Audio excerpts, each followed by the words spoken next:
Okay, now in this characteristics of chemical reaction, what it means that when a chemical reaction takes place, it is accompanied by one or more of the characteristics. And in our book, 5 characteristics have been given. That is first, evolution of gas. Now, evolution of gas, in what condition it will be? Generally, one of the reactant is in liquid state. Okay, what we will observe, effervescence. Effervescence means what? The bubbling in the solution. Okay, then next, how we will going to write it in the chemical equation? We will indicate the evolution of gas by writing the upward arrow like this. Then how to confirm that which gas have released from a chemical reaction? There are certain chemical tests, like for example, the first example, when calcium carbonate reacts with hydrochloric acid, we know that there is a formation of salt, that is calcium chloride, plus water, releasing carbon dioxide gas. But then how to confirm with a chemical test that this is the carbon dioxide only which is getting released? Simply we can pass the carbon dioxide gas through a lime water. What is lime water? It is calcium hydroxide. The chemical formula is this. Okay, it's aqueous calcium hydroxide. Now, after passing the carbon dioxide gas in lime water, it will be turning milky. Clear? Why it will be turning milky? Because of this reaction. Now, when carbon dioxide gas reacts with calcium hydroxide, which is lime water, it forms what? It gives as a product calcium carbonate plus water. Now, calcium carbonate is sprangly soluble in water and it is white in color. Thus, it appears milky. Clear with this part, everyone? Now, this ST I have written that for short time duration. Okay, but then if you go on passing on the carbon dioxide for longer time duration, for excess, that means then there will be a formation of calcium bicarbonate, okay, which is colorless and it is soluble in water properly. Clear with this part, everyone? Next, moving on to hydrogen, like how to test hydrogen gas. Taking the example, when zinc dust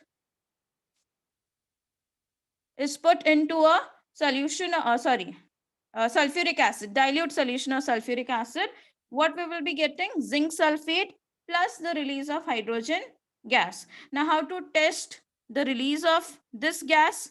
Simply, we need to what to do? Like hydrogen gas can be tested by burning matchstick. Okay. When near the test tube, it burns how? It burns with a pop-up sound. Clear with this part? Pop sound, it will going to burn. Next, checking for oxygen gas. Now, sodium nitrate, when it is strongly heated, okay, it decomposes to give what? Sodium nitrite. Please do remember, I have told you nitrate is NO3, okay, and nitrite is NO2. So there is this is a decomposition reaction. So sodium nitrate, when strongly heated, decomposes to give sodium nitrite plus oxygen gas. Now, how to test that whether it is oxygen or something else? We need to bring a glowing splint near to the test tube. It will going to light up. Light up in the sense it will going to flame up. Okay, and this confirms that the gas is oxygen. Why? Because oxygen supports burning. Am I clear with this part? Even for carbon dioxide, we have one more test if you remember. What? Carbon dioxide gas, when we bring a lighted matchstick near to it, it will going to extinguish. Isn't it? Why? Because carbon dioxide gas do not support burning, do not support combustion. Okay, and it will going to extinguish. Next, change of color. Second characteristics. For this, the examples which are there, like a green colored compound, which is copper carbonate. Okay, copper carbonate, when it is heated strongly, it decomposes to give copper oxide, which is a black color, and carbon dioxide gas. Clear? So now from a green color compound of this copper, we are getting a black colored compound of this copper. Am I clear with this part? Next, second example of the color change, lead nitrate. Okay, lead nitrate, which is a white colored crystals, when it is strongly heated, what forms? Again, it decomposes to form what? Lead oxide, which is a yellow colored compound. Nitrogen dioxide, which is a gas. Okay, so that's the reason we have shown it with upward arrow. So it's a gas, which color? Reddish brown color gas, with the release of one more gas, that is oxygen gas. Okay, which is colorless. Clear with this part? So as there is a change in the color, so we can consider this aspect also as a characteristic of chemical reaction. Clear, everyone? Next, moving on to the third characteristics, formation of precipitate. Okay, now formation of precipitate, over here we are aware that when two chemicals in a solution, okay, in a solution form, react and an insoluble substance is formed, a compound gets settled down, okay, in the test tube, and it is referred as a precipitate. Clear with this part? That insoluble substance gets settled down in the test tube as a precipitate. Okay, so examples, like for example, when an aqueous solution of iron chloride is mixed with ammonium hydroxide. Again, how to write this? Aqueous, AQ. This is also aqueous. Both are in the solution form. Okay, what will be formed? There will be a formation of a brown colored iron hydroxide. Okay, and how to show it in the chemical equation that it's a precipitate? By writing the downward arrow. Clear? Arrow pointing downward, along with the formation of ammonium chloride, okay, which is in aqueous form.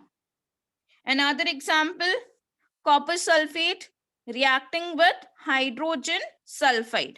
Okay, so over here again, if you will see, one of the reactant which we have used is in aqueous form. Okay, is in aqueous form. This is in the form of gaseous state. So hydrogen sulfide gas, when passed through this copper sulfate solution, which is blue in color, what we are getting?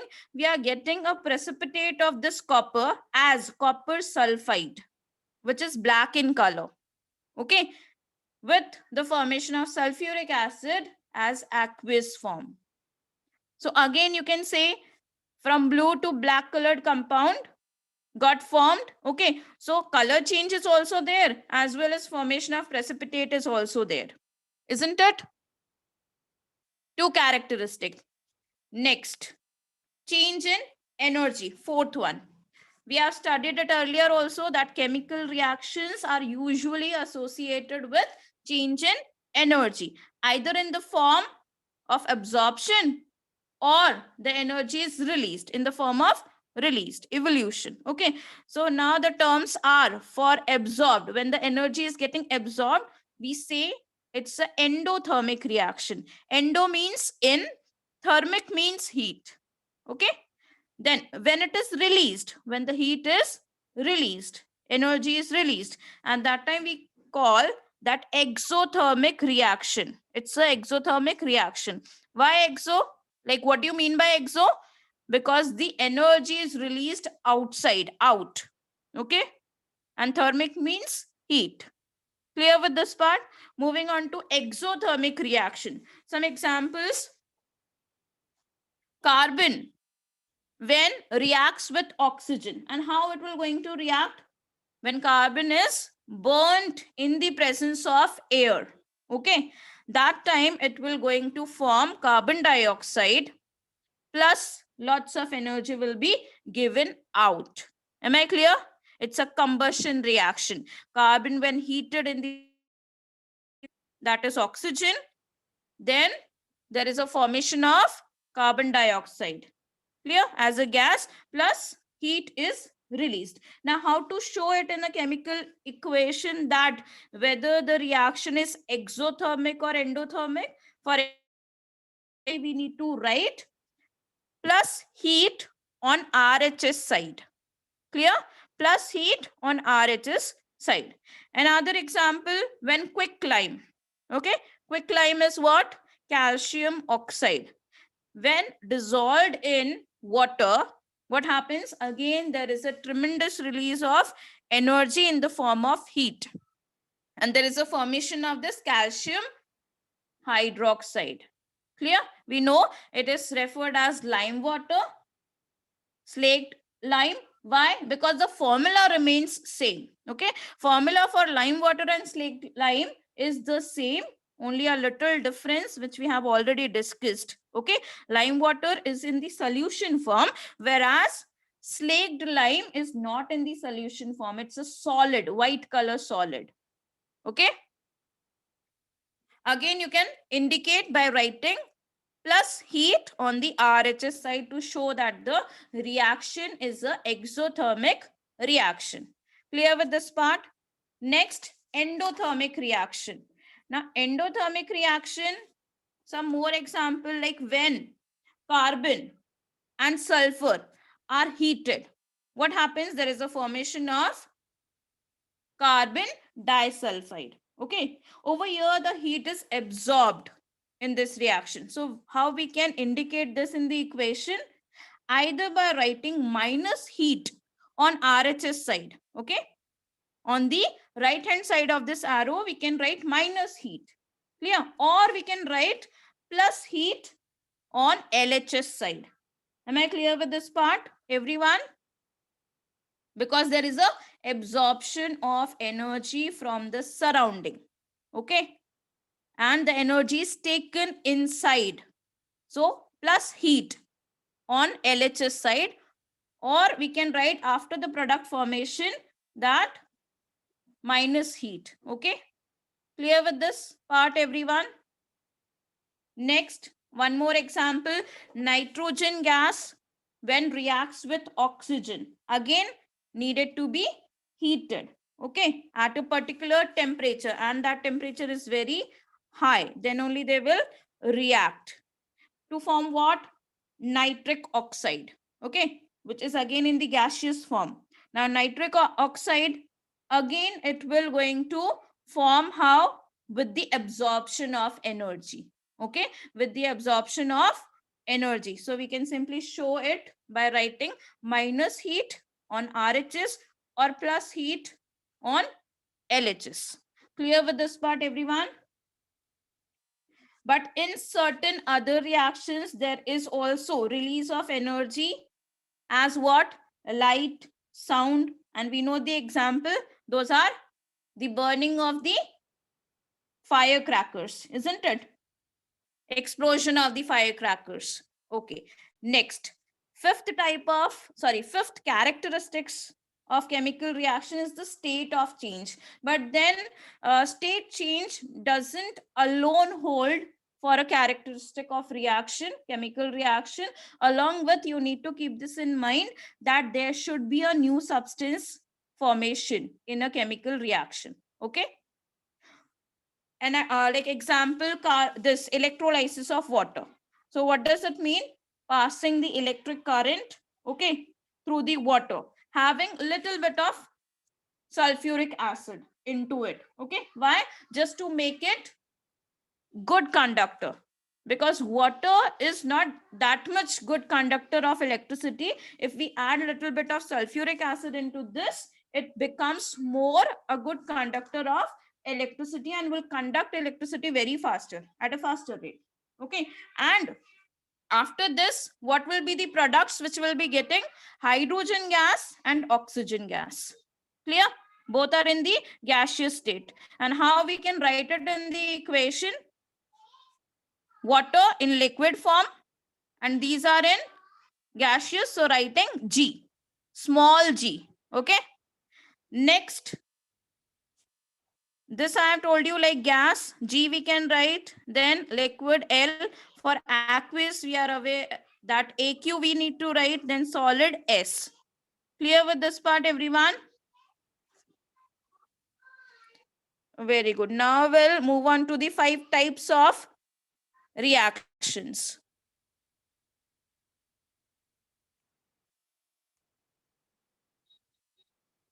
So now we'll start with the 5 types of chemical reactions. Okay, those are what? Combination, decomposition, single displacement reaction, double displacement reaction, and oxidation and reduction reaction, which I have told you, it is also referred as redox reaction, because none of the reaction go alone, take place alone. Okay. Okay, moving on to with combination reaction.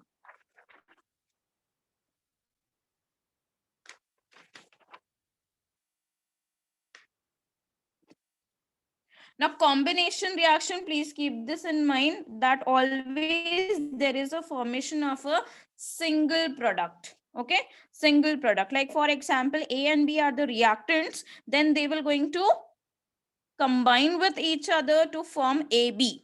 Okay, whereas decomposition, D means breaking. Okay, so over here a single reactant will be present. Okay, on LHS you will be having only one reactant, which on strongly heating or whatever, it will going to decompose, break down into. Okay, so AB, if it is a reactant, it will going to break down as A plus B. Clear with this part? So let us discuss for the examples. For example, when magnesium ribbon, okay, this sort of, when magnesium ribbon is heated in the presence of air, that is oxygen, okay, what happens? It forms magnesium oxide. Clear? Now, one thing you need to remember, we need to clean the magnesium ribbon first of all with a sandpaper. Okay, otherwise the reaction will not be proper. Why we need to clean? Because magnesium over on, like on the ribbon, there might be certain deposition of magnesium oxide or magnesium hydroxide or magnesium carbonate. Okay, why? Because in the atmosphere we have oxygen, we have water as well, like moisture, then we have carbon dioxide. So magnesium metal may react with any of these reactant, okay, to form the corresponding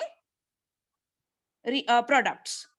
So coming on to our part, when we are burning it, okay, in the presence of oxygen, we will be getting magnesium oxide, which will be white in color. Okay, white powder, white ash. Now, how to find the nature of that magnesium oxide? Simply you need to dissolve magnesium oxide in water. It won't be completely dissolved, but yes, sprangly it will be getting dissolved to form magnesium hydroxide.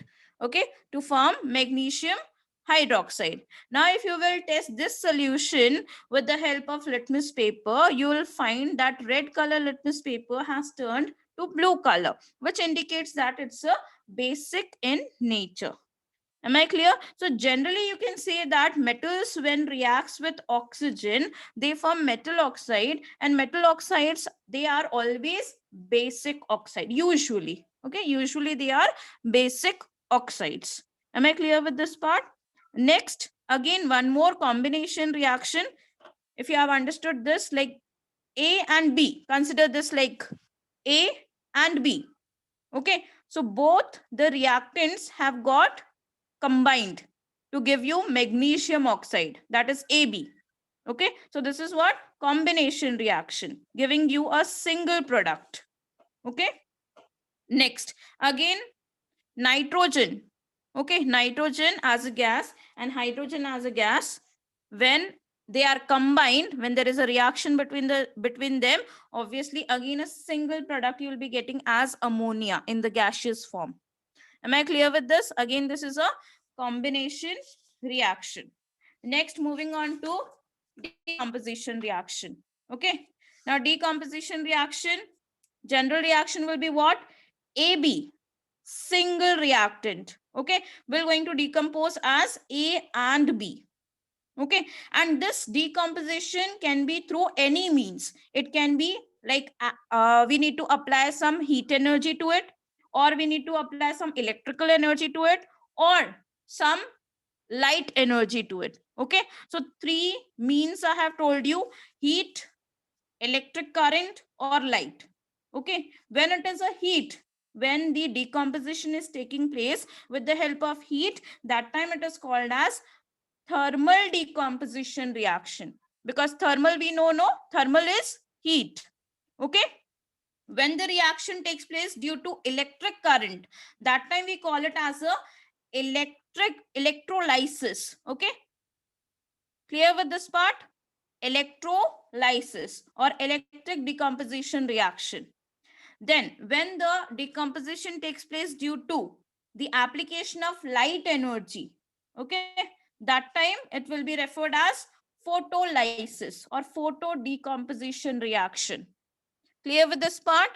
Next, certain examples like calcium hydroxide. Okay, when calcium hydroxide in the solid form, when it is strongly heated, what it forms? Calcium oxide plus water. Okay, so from a single, you are getting two products, calcium oxide and water. Clear? Next, again, copper carbonate, which is green in color, when it is heated, it decomposes to copper oxide, black in color, giving you carbon dioxide. This we have just discussed, isn't it? Then again, application. Now over here, heat was applied for the decomposition. Over here, electric current is applied. Okay, for the decomposition reaction to take place. Water, what we are applying? Electric current, and it will going to break, decompose as hydrogen gas and oxygen gas. Clear with this part, everyone? Moving on to the next type of reaction, which is single displacement reaction. Okay, single displacement reaction, what we know about this? In this type of reaction, one element, okay, one element which is more reactive, okay, one element which is more reactive replaces another element from its compound. Okay, one element which is more reactive replaces another element from its compound. Okay, so this, as a single element is there, so it is referred as single displacement. Single displacement reaction. The general equation can be given like this: A plus BC. So BC is a compound, A is a single element. So this single element is replacing or displacing, okay, is replacing B and forming what? AC plus B. Clear with this part, everyone? Then I have shown you certain reactivity series also. Okay, so you need to remember the reactivity series of certain metals, starting from the top. Okay, which the elements over here, the metals over here, they are most reactive. Like potassium is more reactive than sodium. Sodium is more reactive than barium. Then as in when we go down this reactivity series, the reactivity of the metals goes on decreasing, and platinum will be the most, okay, non-reactive metal. Okay, non-reactive, that means it's a least reactive metal. Am I clear with this part, everyone? So this is the reactivity series. We need to learn it so that we can like predict that which metal is capable of replacing another metal from its solution, salt solution. Clear? Moving on to the next examples. Iron when reacts with copper sulfate solution. Now iron, we know it's of gray color, copper sulfate blue color solution. Okay, it gives what? As iron is more reactive, so it will going to replace copper from its solution. Okay, forming what? Ferrous sulfate. okay, which is a green color solution. Why it turns from blue to green? Because now green indicates that iron has replaced copper from its solution. Okay, formation of again copper alone as a brown precipitate will be there. Clear with this part? So we have done the activity also, like we have understood the activity also. In a test tube, if we have a copper sulfate solution which is blue in color, if we dip a iron nail in it, after few minutes, you will find what? The solution has turned into green color. Okay. And on the iron nail, you will find what? Brown color deposition, which is of copper. Clear? Next, another example, silver nitrate. Now over here, copper is more reactive than the silver, isn't it? So what will be the product? Copper nitrate. It will going to replace, okay, this silver from its solution. And there will be a formation of blue colored compound, that is copper nitrate plus silver, which will be as a deposit. Clear with this part, everyone? Moving on to the next, double displacement reaction. Now, double displacement reaction, over here, two compounds, okay? In that, it was only single element replacing. But over here, both are in the compound form, okay? Both are having two radicals. The reactants are having two radicals. And the two compounds react by exchanging their radicals, okay? By exchanging their radicals. So this is the general equation. When AB reacts with CD, okay? There will be a formation of what? AD plus CB. Keep this in mind that you are exchanging any one of the radical of only one type. Okay. Don't exchange both the radicals. Clear? If you are looking at the negative, that is what? The anion part of both the compounds, then just exchange the anion part of both the compounds. Okay. Or else you can just exchange the cation part of, that is A and C, cation part of the compounds, both the reactants. Clear with this part? Don't exchange, otherwise you'll be getting the same compounds. Clear? Okay. Now, double displacement reaction is of two types: precipitation reaction and neutralization reaction. Now, in precipitation reaction, again we know there is a formation of precipitate. Okay.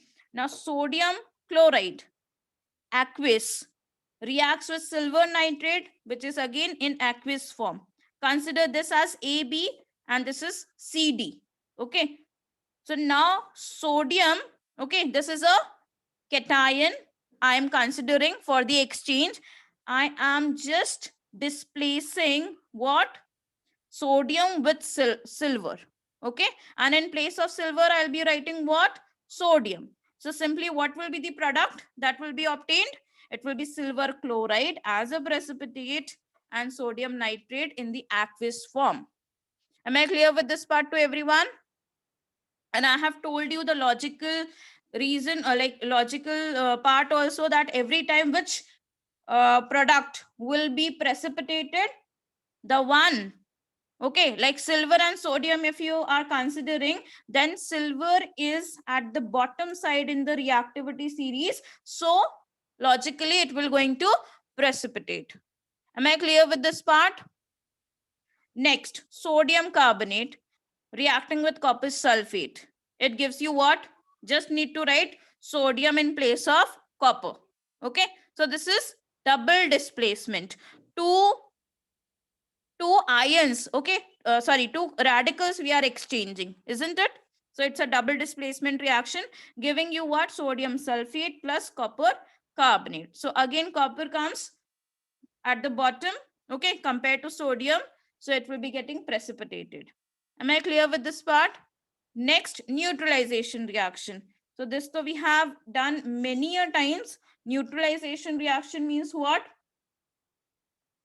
Every time it's a reaction between acid and a base to form salt plus water. Okay, clear with this part? These are the reactions, like acid we are taking sulfuric acid plus base sodium hydroxide. Again, you can consider the two radicals in it and exchange one type of radical. Okay, so you'll be getting sodium sulfate plus water.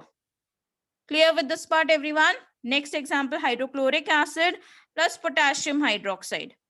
So what you will be getting?